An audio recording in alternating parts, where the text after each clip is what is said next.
الحمد لله رب العالمين الصلاة والسلام على رسوله النبي الكريم وعلى آله وأصحابه أجمعين. الحمد لله الذي هدانا لهذا وما كنا لنهتدي لولا أن هدانا الله.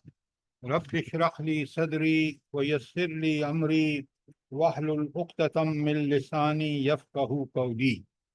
آمین یا رب العالمین. ہم نے سورہ رعد شروع کر رکھی ہے اور یہ 12 نبوی میں یعنی نبی کریم صلی اللہ علیہ وسلم کے مکی دور کے آخر وقت میں نازل ہونے والی سورت جو ہے، اس کے ہم نے آج آیت نمبر 17 شروع کرنی ہے. تو میں ایک مختصر خلاصہ آپ کے سامنے آپ لکھ لیں تو زیادہ بہتر ہے. آیت نمبر 1 میں، اسی کی سورت کی آیت نمبر 1 میں اللہ تعالیٰ نے فرمایا کہ یہ قرآن جو اللہ تعالیٰ کی طرف سے نازل ہوا ہے یہ امر حق ہے. گویا یہ کتاب، یہ قرآن، یہ امر حق ہے. اللہ کا ایسا حکم، اللہ کی ایسی کتاب، اللہ کے ایسے فرامین جو بالکل برحق ہیں. اس قرآن کے اندر ہر چیز ایبسولوٹ ٹروتھ ہے، لا ریب فی، اس میں کسی شک و شبے کی گنجائش نہیں ہے. لا عوج لہ، اس میں کوئی ٹیڑھ نہیں ہے، وہ بالکل 100% کریکٹ ہے. آیت 2 تا 4 میں ان نشانیوں کی، دنیا میں اس کائنات میں ان نشانیوں کی، ان آیات کائنات کی تشریح کی گئی ہے، اس کی طرف متوجہ کیا گیا ہے جو آخرت کا یقین پیدا کرتی ہیں. اگر آخرت کا یقین مومن میں ہے تو اس کے اعمال ٹھیک ہوں گے. اگر آخرت کا یقین نہیں ہے پھر وہ دنیا پرست ہوگا، مال پرست ہوگا، حوث پرست ہوگا. اس کے بعد آیت 18 تا 16 میں جو ختم کر چکے ہیں ہم، وہاں توحید کا مضمون بڑی فصاحت اور وضاحت کے ساتھ بیان ہوا ہے. آج ہم نے آیت 17 پڑھنی ہے. ذرا غور سے سنیے اور سمجھیے اور سوال کیجئے. میں بھی آپ سے سوال کروں گا.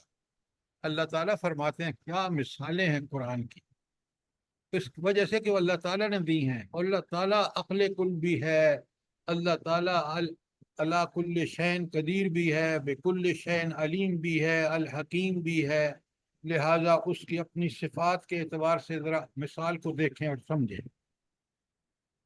اللہ تعالیٰ فرماتے ہیں بسم اللہ الرحمن الرحیم، انزل من السماء ماء، اللہ تعالیٰ نے آسمان سے بارش برسائی. فسالت اودیۃ بقدرها، اور ہر ندی نالا اپنے ظرف کے مطابق اس کو لے کر چل نکلا.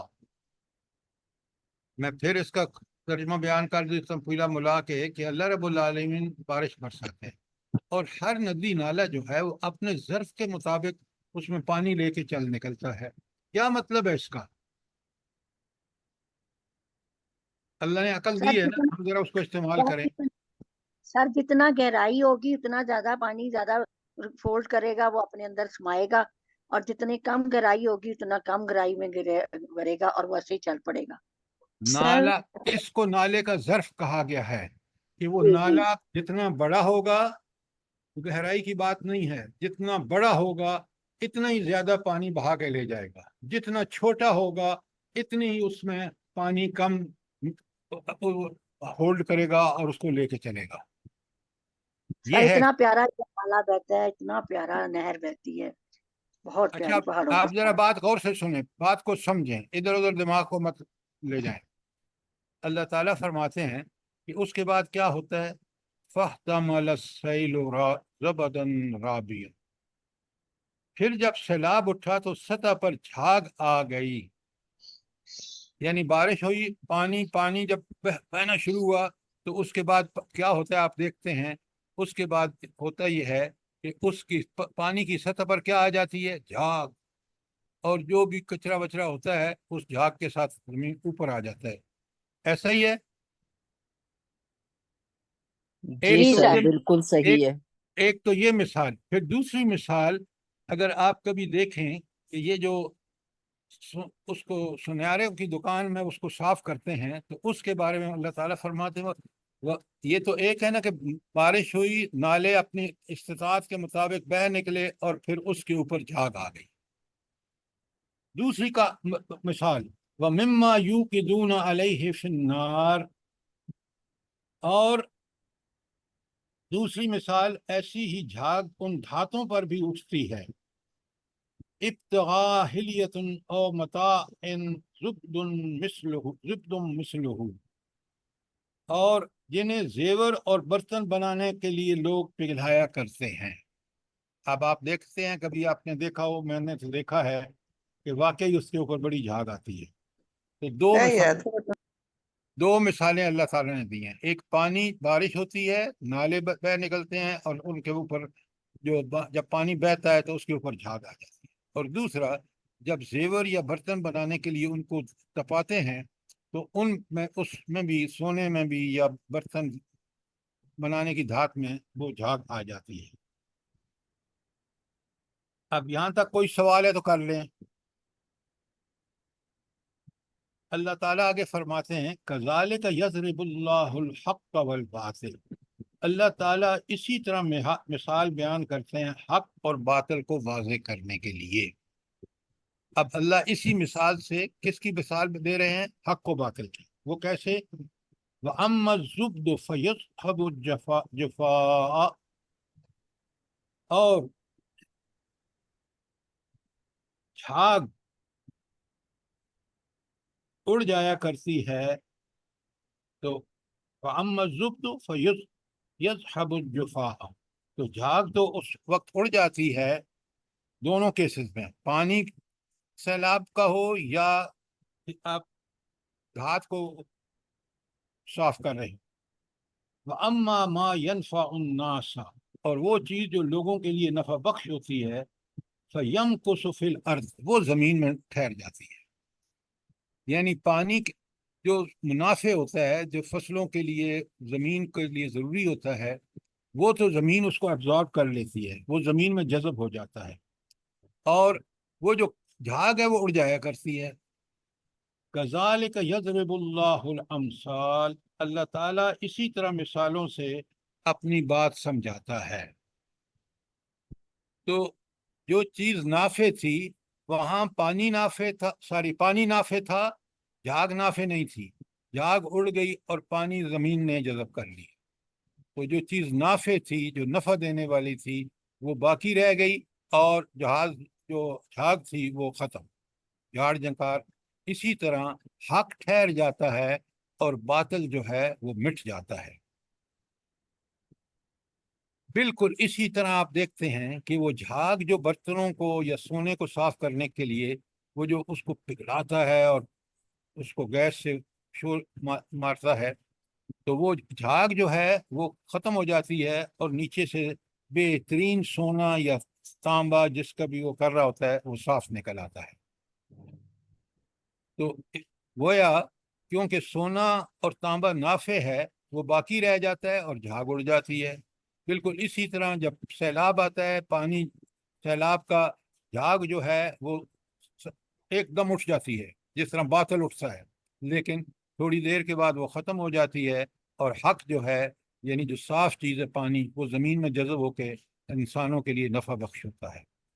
تو قدرت کا یہ قانون ہے کہ کس چیز کو اللہ تعالیٰ باقی رکھتے ہیں؟ جلدی بتائیں حق کو سر، جی۔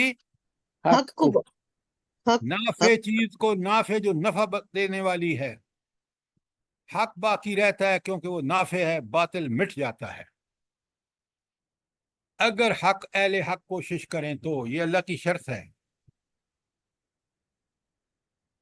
شاباش، کوئی سوال کوئی چیز کے لیے بڑی اہم بات ہے کہ فطرت کائنات کی شہادت ہے، پوری کائنات اس بات کی شاہد ہے کہ حق و باطل کی کشمکش میں باقی صرف وہ چیز رہتی ہے جو نفع بخش ہوتی ہے۔ حق نفع بخش ہوتا ہے، وہ باقی رہتا ہے، اور باطل جو ہے وہ نفع بخش نہیں ہوتا، اس لیے اللہ تعالیٰ اس کو مٹا دیتے ہیں۔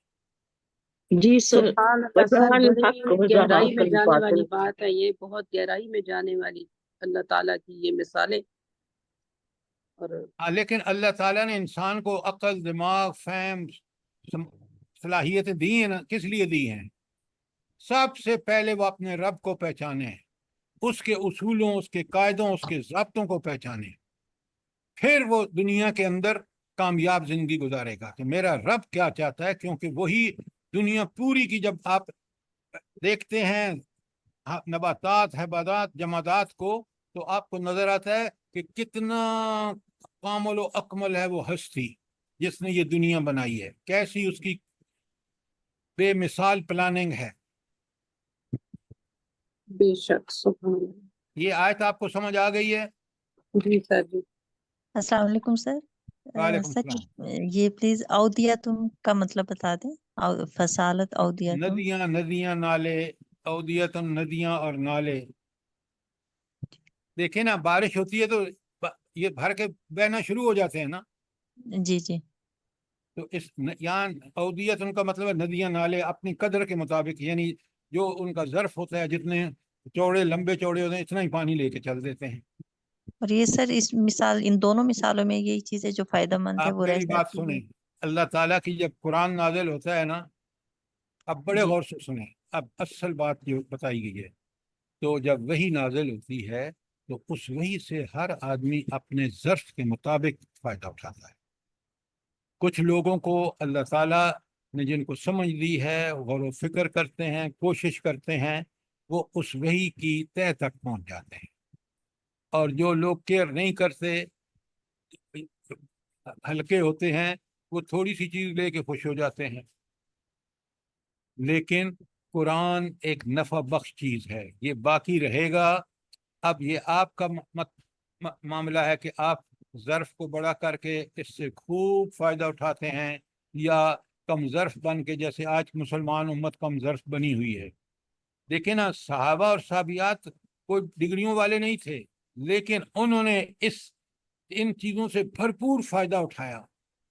جس طرح وہ گہرے ندی نالے، بڑے ندی نالے پانی کا سیلاب لے کے چلتے ہیں نا، انہوں نے اس دین سے، اس کی جو اصول تھے ان کو پوری طرح سمجھ کے اپنی زندگی میں استعمال کیا، اور آج اللہ تعالیٰ نے ان کو سرٹیفکیٹ دے دیا، رضی اللہ عنہم ورضوا عنہ، وہ اللہ سے راضی، اللہ تعالیٰ ان سے راضی، اس لیے کہ انہوں نے اس وحی کی بارش سے بھرپور فائدہ اٹھایا۔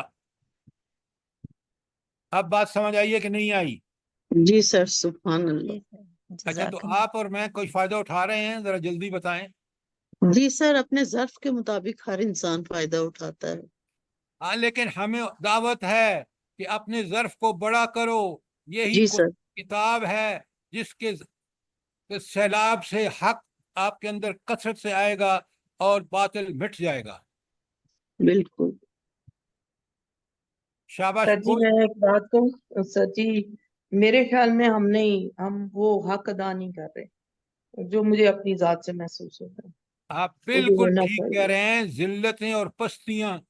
دیکھیں نا، ہم دنیا کی کتابوں میں غرق ہیں، وہ انفارمیشن ہے، العلم، دی نالج قرآن ہے، اور یہاں مثال سے یہی بتایا جا رہا ہے کہ تم یہ وحی کی جو بارش جو قرآن کی شکل میں ہے، اس سے بھرپور فائدہ اٹھاؤ، اور ہم فائدہ نہیں اٹھا رہے، جیسا کہ آپ بالکل ٹھیک کہہ رہے ہیں، اور اسی وجہ سے ذلت اور پستی ہمارا مقدر ہے۔ کتنی پیاری بات ہے، ذرا غور فرمائیں۔ سر، اچھا، اصل بات یہ ہے کہ ہمیں اس نعمت کی وہ قدر ہی نہیں ہے جو ہونی چاہیے۔ تو یہ تو ہمارا قصور ہے۔ قصور ہے، بالکل سر۔ اچھا، اب ذرا اگلی آیت دیکھیں، کس قدر اللہ تعالیٰ انسانوں کو ہدایت، اور میں نے آپ کو بتایا نا، اس کتاب کو پڑھ کے جو بندے کو بصیرت، وین، جو عقل اور دانش ملتی ہے، کسی اور کتاب سے نہیں۔ اللہ تعالیٰ فرماتے ہیں آیت 18 میں، لِلَّذِينَ اسْتَجَابُوا لِرَبِّهِمُ الْحُسْنَى، جن لوگوں نے اپنے رب کی دعوت قبول کر لی، ان کے لیے بھلائی ہے۔ سبحان اللہ، سبحان اللہ۔ جو اس قرآن کی دعوت کو قبول کر لیں گے، اس کو برحق مان کے اسی سے ہدایت لیں گے، ان کے لیے بھلائی ہے، وہ بھلائی پر ڈٹ جائیں گے، جم جائیں گے، ان کی بھلائی کی وجہ سے وہ بہترین انسان ہوں گے، وہ بہترین خامند ہوں گے، وہ بہترین بیویاں ہوں گی، وہ بہترین انسان ہوں گے۔ کس وجہ سے؟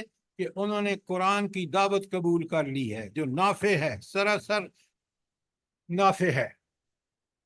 آپ دیکھیں ایک چند آیت کے الفاظ کے ٹکڑے میں کتنی بڑی اللہ تعالیٰ نے حقیقت بیان کی ہے۔ یہ تو معاملہ ہو گیا قبول کرنے والوں کا، اور قرآن سمجھاتا ہے کمپیریزن اور کانٹراسٹ سے، مقابلہ کر کے۔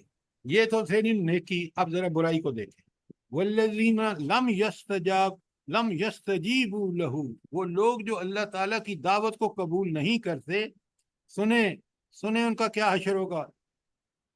لو ان لہم ما فی الارض جمیعا، اگر جو کچھ زمین میں سب کچھ ہے وہ ان کے پاس ہو، ومثلہ، اسی کے برابر اور بھی ہو، لفتدوا بہ، اور وہ اس کو فدیہ دے کر جان چھڑانا چاہیں اس عذاب سے، اللہ تعالیٰ کہتے ہیں اولئک لہم سوء العذاب، ان کے لیے بڑا برا حساب ہوگا۔ اولئک لہم سوء الحساب ومأواہم جہنم، اور ان کا ٹھکانہ جہنم ہوگا، وبئس المہاد، کتنا برا ٹھکانہ ہے۔ دنیا کی آگ سے 70 گنا آگ زیادہ، ایک کھال جل گئے گی، دوسری کھال پہنائی جائے گی، کیا اذیتیں ہوں گی ان لوگوں کے لیے جو اللہ کی دعوت کو قبول نہیں کریں گے۔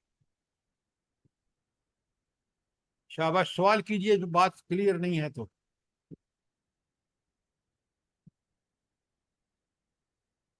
قبول کرنے والوں کو اللہ تعالیٰ نے وہ بھلائی پر ہیں، دنیا میں بھی آخرت میں، اللہ کی تائید و نصرت ان کے ساتھ ہے۔ جو اس کا انکار کریں گے، چل رہے دنیا میں جس مرضی راستے پر، طاغوت کے راستے پر چل رہے ہیں، اپنی مرضی پہ چل رہے ہیں، خواہشات کے پیچھے چلیں، ذلیل اور رسوا۔ تاریخ سر آپ کے کیا سامنے ہے، اپنے ملک کو دیکھ لیں، آپ اپنے ملک کو دیکھ لیں، آپ دنیا کو دیکھ لیں۔ آج دنیا جس تباہی سے دوچار ہے وہ صرف اللہ کی دعوت کو ریجیکٹ کر دیا ہم نے۔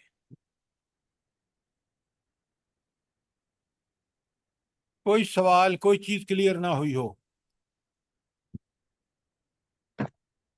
سر دیکھیں، اللہ کی وارننگ ہر وقت ہم لوگوں کے سامنے ہوتی ہے۔ یہاں پہ ذرا سی گرمی پڑتی ہے تو کیسے آدمی انسان کیسے تڑپتے پھرتے ہیں، اور وہ جہنم کی آگ جو اس سے 70 گنا زیادہ، اس کا وہ کیسے ہم لوگ برداشت کر سکتے ہیں؟ اللہ بار بار قرآن میں یہی چیز ہمارے سامنے رکھ رہا ہے۔ دیکھیں نا، اسی آیت کے آخر میں آپ دیکھ رہے ہیں اللہ تعالیٰ فرما رہے ہیں کہ چند الفاظ میں، اولئک لہم سوء الحساب، بہت برا حساب ان کا ہوگا، ومأواہم جہنم، ان کا ٹھکانہ جہنم ہوگا۔ پھر فرمایا وبئس المہاد۔ ذرا ان پہ غور کریں اور ان پہ سمجھیں۔ ہم اللہ تعالیٰ کا کرم ہے کہ اس نے ہمیں اس کتاب کے ساتھ جوڑا ہے۔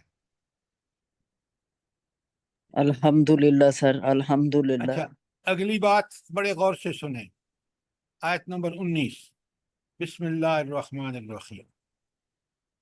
افم من یعلم انما انزل الیک من ربک الحق، بھلا یہ کس طرح ممکن ہے کہ وہ شخص جو تمہارے رب کی کتاب جو اس نے نازل کی ہے اس کو حق جانتا ہو۔ کون شخص پہلا جو اس کتاب کو جانتا ہے کہ یہ اللہ کی طرف سے ہے، نمبر 1، نمبر 2 یہی برحق ہے۔ اب حق کا معیار یہ کتاب ہے۔ کمن ہو وہ عامہ، یہ اس شخص کی جگہ ہو سکتا ہے جو اندھا ہو، یا اندھے سے کیا مراد ہے جلدی بتائیں۔ گمراہی، جو گمراہ قرآن ہیں کا سر، انکار کرنے والا، گمراہی انکار کی کرنے کیا کر والے۔ رہے ہیں؟ گمراہ تو ہوگا جب قرآن کا انکار کرے گا تو۔ کمن ہو وہ عامہ، اندھا کون ہے؟ جس نے اس قرآن، کون سا قرآن جو پیچھے بالکل اسی آیت میں بتایا گیا کہ یہ اللہ کا نازل کردہ اور برحق کلام، اس کا جو انکار کرے گا وہ اندھا، اور جو بینا، جو دیکھنے والا کون؟ وہ جو اس پہ ایمان لا کے اس کے مطابق عمل کرے۔ قرآن اس کو اندھا کہہ رہا ہے۔ آج مسلمان اندھے نہیں ہیں؟ بتائیں مجھے۔